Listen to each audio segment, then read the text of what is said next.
Hey guys, today I'm going to give you the full scoop, all the details on the official GM factory or OEM trailer camera system. Now, I just want to say right out of the gate that this video is going to be a little bit different than the other ones out there on the GM trailer camera system, at least the ones that I've seen.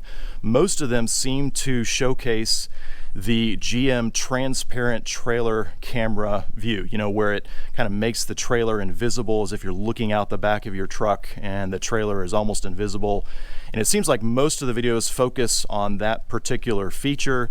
And when the camera came out, I think it's been out for at least 4 or 5 years now, that was really the main selling point because it was completely new to the industry to be able to have a transparent trailer camera view. And it's a really nifty feature, but for me personally, I don't really find it that useful, practically speaking, when I'm actually driving the RV or backing it up. And so today I'm really just going to focus on a more practical use case scenario. If you have an RV like I do back there, or a trailer where you're driving solo a lot of the times, backing up solo, and you'd like just a little bit more visibility. And so which camera system should you go with? Obviously I went with the GM. Why did I go with the GM over other alternatives like Furrion, for instance? And so I'm going to talk about all that and give you the full details in today's video. And let me just start out by talking about kind of the elephant in the room, so to speak, and answer the question, why didn't I just go with the Furrion backup camera, right? Because after all, pretty much every towable RV that's manufactured today, including mine right here, they come pre-wired from the factory for a Furrion backup camera. You can see that housing right there, and it's got a little plate that's removable, and behind that are wires, and so it's pre-wired for a Furrion backup camera. It gets power right there, and then the camera itself is wireless, so it's super easy to install, completely DIY. So why didn't I go with that Furrion backup camera? Well, I'm going to give you 4 reasons. The first is GM has the PWM issue coming off of the 7-way connector there. And I don't understand all the ins and outs, but basically with that PWM issue, it's pulsing the wires in the 7-way connector. And so when it pulses those wires, it messes with the voltage and basically interferes with the Furrion backup camera because it's getting power through the running lights typically on most RVs. And so it causes the camera to go in and out. In fact, if you've ever browsed RV forums or groups online, you probably read about folks that got a brand new RV, installed the Furrion backup camera, then took it out on their first trip, and they're posting and asking, saying, hey, why is my Furrion camera cutting in and out while I'm driving? And it just so happens that they have a GMC or a Chevrolet, and so of course everybody chimes in and says, hey, it's because you have a GM truck. Now, to be fair, Furrion is aware of this issue, and they have a pigtail available for sale that basically plugs into the back of your GM truck there, and it goes in between your truck and the actual 7-way plug. It's a short, maybe 12-inch little pigtail adapter, and that basically filters out the PWM, the pulsing, and makes it work with the camera. But that's one extra kind of clunky pigtail that you got to remember to plug in each time in order to use the Furrion camera if you have a GM truck. So that first reason was certainly a contributing factor at the very least. But the second one, this one really weighed heavier for me at least, and that is the resolution of the Furrion backup camera. And I've actually used the Furrion backup camera on 4 previous RVs that I've owned in the past, dating all the way back to 2015. I believe they did revise it at some point along that stretch, but it's my understanding the resolution of the Furrion backup camera has largely remained unchanged, and it's only 480 lines vertically. So it's basically standard definition TV, if you can remember what that was like. And we're in the year 2024, and they still don't have high definition for the backup camera. Now, the last 2 reasons, they're fairly minor, but I'll mention them still. Third is, if you go with the Furrion backup camera, then of course it's going to come with an external display that you put in your truck. And so most of us are going to mount that either to the windshield, up here, or mount it along the dash somewhere. And I might be kind of weird like this, but I like a nice clean dash, free of clutter and extra displays and things like that. And so if you do the Furrion, then you're going to have an extra display. So again, might be in the minority there, but I just like a nice clean dash. Then the fourth reason is, if you have a 2024 or newer GM truck, then you probably already know that GM did away with the standard 12-volt port, the cigarette style port, right? And that's what would power the display for the Furrion camera right there. Now, you can easily add a 12-volt port down here, and to be fair to GM, I recently discovered a secret about this USB-C port right here that I'll be talking about extensively in a future video, so it's really not a big issue in the end. But for me, those 4 reasons combined influenced me against the Furrion backup camera. And so that brings us back to the whole point of today's video, the official GM trailer camera system, because it addresses a lot of those deficiencies that I mentioned with the more popular Furrion backup camera, such as the display. The video is integrated into the existing infotainment system inside the truck, so there's no extra displays or clutter on the dash, such as the resolution is higher on the GM trailer camera system. I'll talk more about that later. But there are still some reservations that I had about the GM trailer camera system. I'm going to share those next. You might be thinking that I'm overanalyzing this, by the way, but my videos tend to be a little bit more detailed, and so I'm just going to share some of the things that held me back initially from going with the GM trailer camera system. And the first one is the GM trailer camera system is wired. It's not wireless like the Furrion, and so that means you have to have a wire between your truck and your RV, and not just the front of your RV, but wherever you want that actual camera to be. And so that means you're gonna have a wire running all the way from the tongue all the way to the back. I mean, I've seen people run them over the front. That's how GM recommends it, to run over the top of a trailer. But then you've got a very ugly, tacky wire running over the front of your beautiful RV. Of course, you can run it down below here, but then you've got to figure out what to do when you get to the back of the RV. You're going to have a wire, an ugly wire running up to the top right there. I've seen folks kind of disguise it with the ladder and kind of tie wrap it up to the ladder, but you still see and can make out an ugly wire at various points. And so for me, that was something that I wasn't really big on. I might be in the minority right there, but I just like it to look clean in the back there. And so having a wire at the very least caused me to pause before I pulled the trigger on it. Now, you certainly could go crazy and conceal the camera wire all the way underneath your RV, and then somewhere near the rear poke up inside your RV into the interior, maybe through a cabinet, depending on your floor plan, and then internally route that wire inside the RV all the way up to where the Furrion pre-wire already exists there, and have the camera there. And I think that's definitely a solution there. I think if I was living full-time in an RV, or I had a very expensive, a 6-figure plus RV, maybe that would be a solution, and then everything's nice and tight and concealed there. But for me personally, I look at the GM trailer camera system as more of a temporary install on the RV or the trailer itself, because it's really more tied to the truck. If I were to sell this RV one day and the person who buys it doesn't have a GM truck or one that's compatible with the GM camera system, then it's kind of worthless to them, and all that wiring and the camera is just there. So I really think this GM trailer camera system is more of a temporary thing that you put and install on the RV, and really more tied to the truck itself, so that if I were to sell this RV, I would take the camera off and move it to the next RV. And so for me personally, I contemplated this for months on and off, and I had significant reservations over the wired aspect of the GM trailer camera system in terms of routing that wire to the camera while also maintaining the aesthetics of your RV, right? I mean, the wired aspect is great in terms of the stability, the reliability of the picture, the video, right? Because with the Furrion backup camera, if you've owned one, you know that sometimes you get dropouts with the signal, especially as you're driving along the interstate. Whereas a wired solution, it's going to be rock solid. So that's certainly a pro there.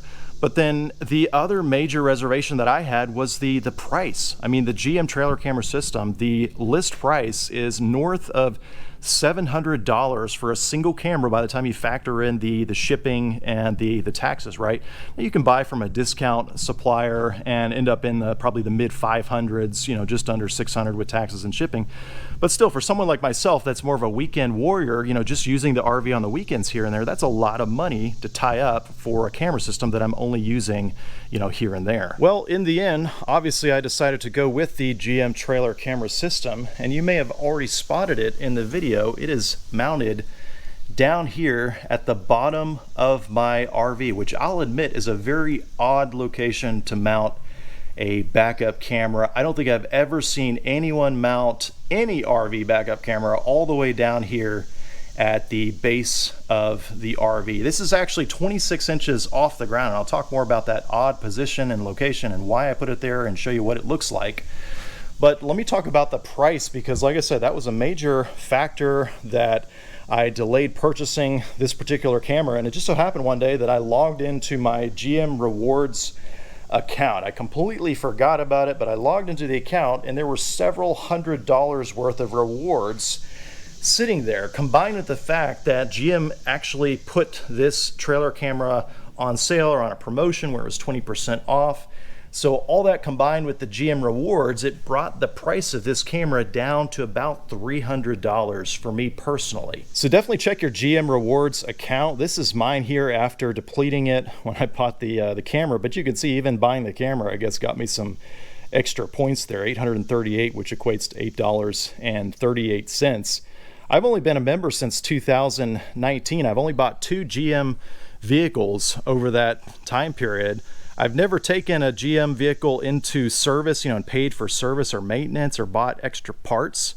So all I can figure is that when I bought this truck over here, and then I had a 2019 Silverado dually, that when I bought those trucks, you must get an influx of points just for buying the truck initially, and those points have just been sitting there all these years. And so when I discovered that and I was able to get the price down to 300 and some change, I really think that's a great value. So definitely check your GM Rewards account. And like I said, that promotion, the 20% off that GM is doing, I believe that is still valid as of the recording of this video. But in the remainder of the video, let me talk about this location for the camera, because I will agree it is a very odd location to put a backup camera.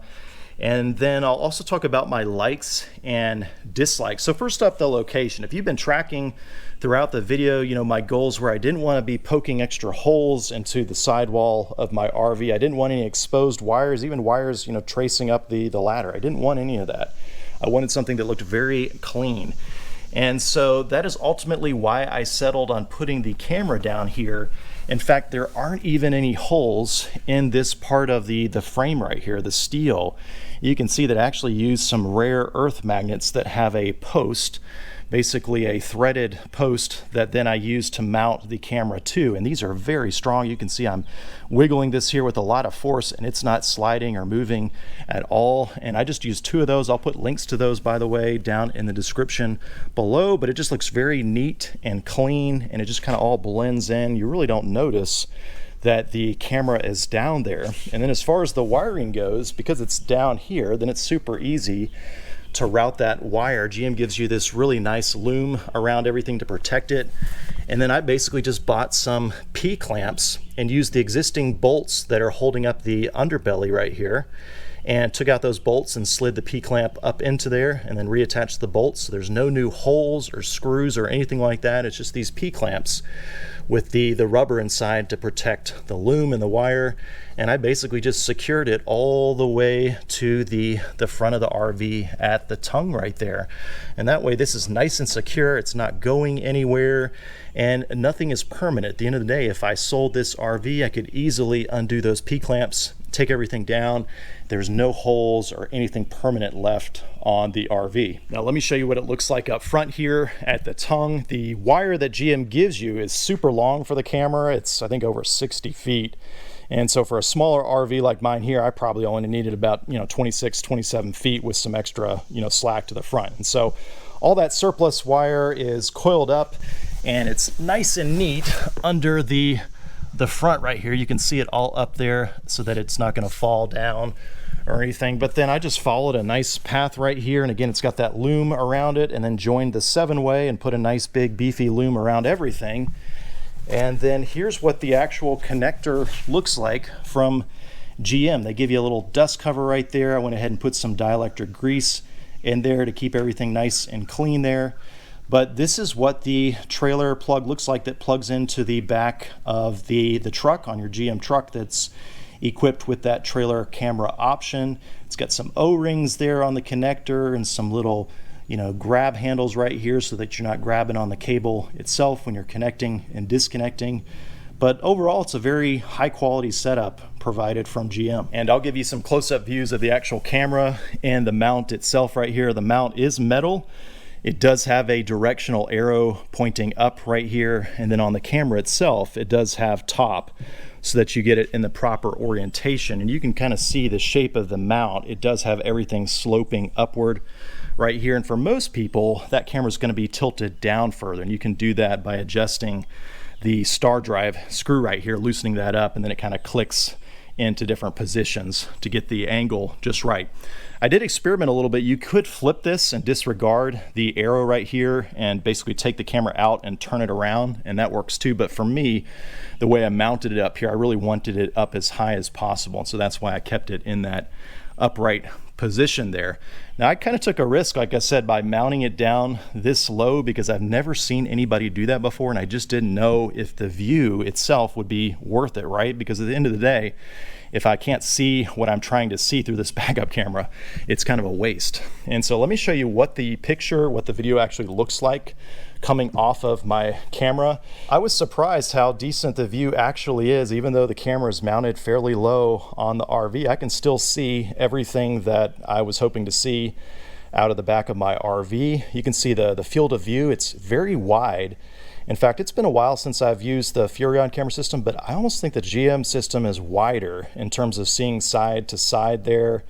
But yeah, I mean, if I'm backing up into a campsite, I can easily see obstacles like a picnic bench, a fire pit, things like that. Or if I'm backing up into my, storage space, I can real clearly see all the obstacles out of the backup camera. And again, all this is integrated into the infotainment system, so I don't have extra displays or things to plug in. So I was really pleased with how the view turned out. Even though it was mounted very low on the RV, it actually turned out pretty good, I think. And in the end, it accomplishes my goal of wanting to have a little bit more confidence when I'm backing up solo, being able to see obstacles and such. But let me talk about my likes and dislikes next. I've been using this for about 2 months. And I gotta say, I think my top like is that the resolution on this camera is just incredibly high. It's 1280 by 720, so it's basically high definition in terms of resolution. Not 1080p, but 720p essentially. Much higher than the Furrion wireless camera there. So resolution is great. I mean, you can see there's just tremendous detail, and it just really helps there.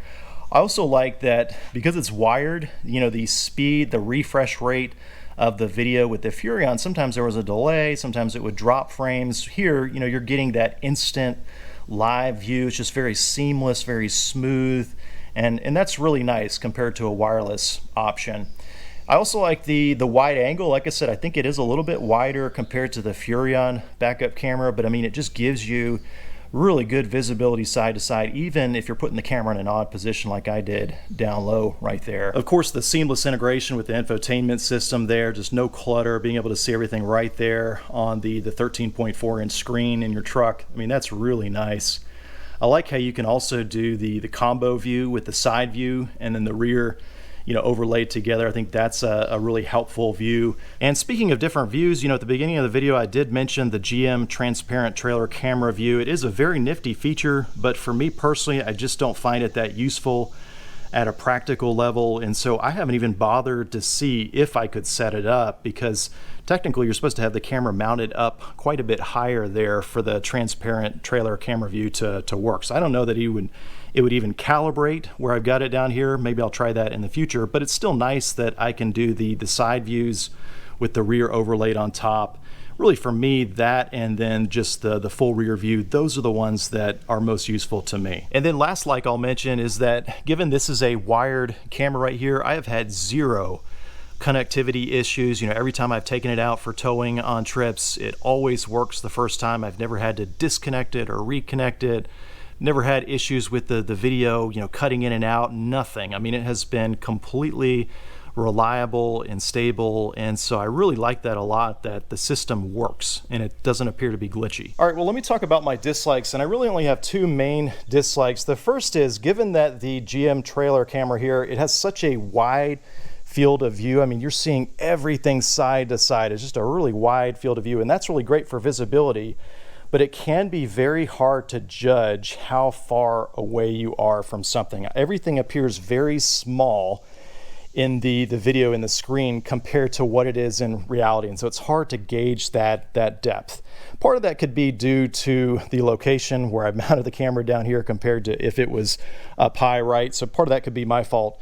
But I would like to see GM add some guidelines, just like the main reverse camera, you know, has those guidelines that you can toggle on and off. I would love to see that here on the trailer camera, and that way you could turn on those guidelines and it would kind of help you get a better sense for, you know, how far away things are. Now I get with this trailer camera, people are mounting it in all different kinds of, you know, locations, heights, and different trailers, and so those guides almost have to be adjustable.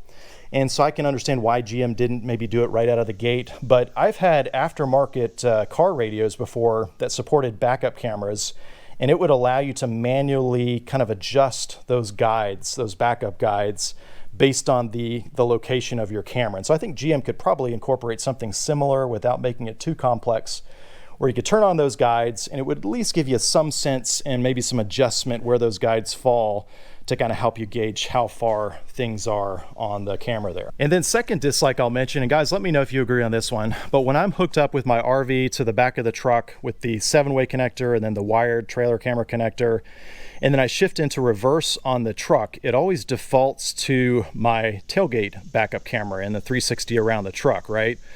I would love for GM to set it up where when you're hooked up with that 7-way connector and then the wire trailer camera connector and you shift into reverse, I would love for it to default instead to the rear camera back here on the back of the RV, or at least make that an option that you could set in the settings. And if I've missed that, guys, certainly let me know.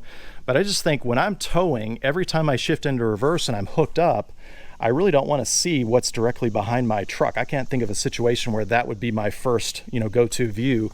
I always want to see what's in the back of the trailer, and so it involves me going through the cameras and finding the right one and switching to it. And especially if you're going forward and back, you know, fine-tuning the location of your RV at a campsite, it can be a little bit annoying. And so I would like for GM in the future to just make it default to that rear trailer camera. But again, guys, let me know if you agree. And then last, this isn't really a dislike, it's more of a major con that I just want to draw attention to by me choosing this location for the backup camera.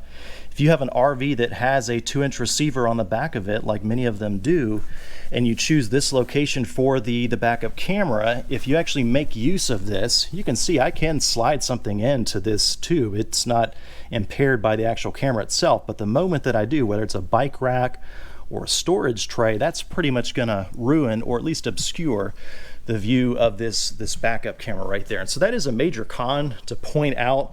I will say for me personally, you know, in the past I used to make use of bike racks and put them in the back of RVs, but you do need to be really careful about these receivers on the back of RVs. They are rated oftentimes, you know, for 200, 300, maybe even 500 pounds, just depends. But when you're putting on a bike rack and it's extending out all the way here, and then the weight of the bikes maybe is even further out, it may be exerting more than just 200 or 300 pounds of force on the actual receiver. And so I see many people that have done that, and then you're bouncing down the highway. There's a lot of bounce on the back of the RV here, and people have actually lost their bike racks, or the tube has gotten bent back here. And so I do think you got to be really careful about how much weight you're putting on these. Now for me personally, because this is a travel trailer, which means that I've got full use of my truck bed as opposed to a fifth wheel, this is my go-to location for bikes and other things that won't fit inside the RV, as opposed to using a storage rack on the outside. So I just point that out because if you're someone that likes to make use of that 2-inch receiver, then putting the camera down here is probably not going to work for you. Well, anyways, guys, I wanted to make this video because, like I said at the beginning, there are other videos out there that showcase the transparent trailer camera feature, and it's a really nifty feature, but for me personally, I just don't find it that practical. And I'd never seen anyone mount the camera that low before, and I just didn't know, would it be worth it in the end? So for me, I'm really pleased with the end results. It really solves the problem of giving me a little bit more confidence when I'm backing up solo, being able to see things out the back of the RV, and nothing has been permanently modified. There's no new holes in the RV or anything like that, so I can all undo it one day if I go and sell the RV and want to take that camera system to another RV. And so I'm really pleased with it in the end, plus the fact that use your GM points, get the price down, you know, 300-ish in my case was really just a win-win there. I will put affiliate links down below for the different products I use to mount the camera, so I appreciate you using those to help support the channel. If you have any questions, definitely drop me a comment below. And as always, thanks for watching.